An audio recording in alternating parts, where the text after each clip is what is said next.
Hey, how y'all doing tonight? I just finished with this grave and was just giving my bones a rest. I like working at night. It's nice and peaceful. The name is MT Graves. I'm the caretaker and digger here at the graveyard. So did you stop by to hear a yarn or two? I have some terror-filled tales that will set your mind racing and have your hair on end.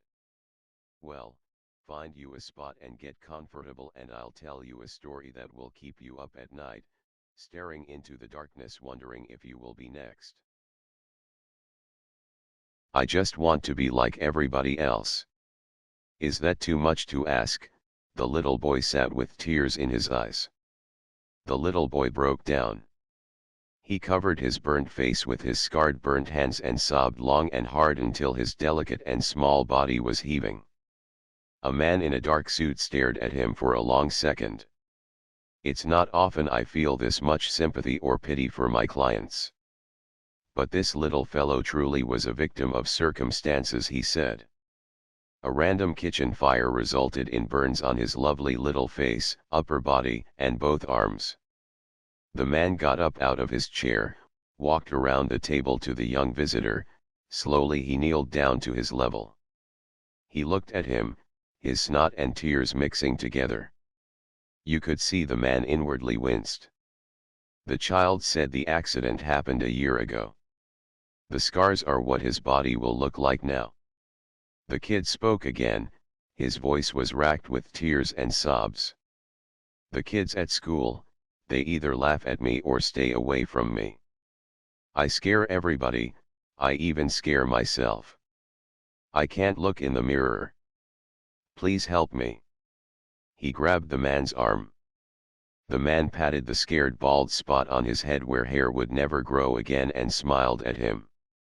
I'm afraid I can't really help you with your scars.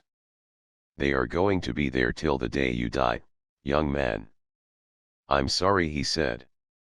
The boy wailed as the man continued, all I can do is give you some advice to help you with your new life. The child gave me a bitter, sad laugh. It was a laugh that was way too old for him. Let me guess, you're gonna tell I should be grateful to be alive and when I get older I'll be accepted for who I am. Heard it all before, old man. The man smirked and shook my head. Not at all, and whoever told you that doesn't understand the pain you're going through, he replied. The little boy began wiping his eyes, the worst of the sorrowful crying had passed.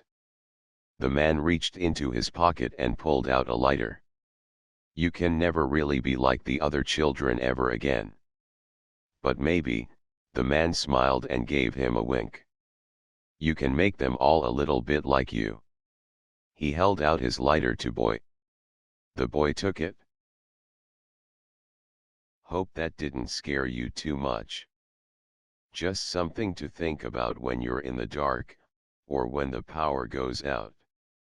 Well, I guess I've rested enough. I have more customers to attend to. Seems business is booming. See ya around. Eventually.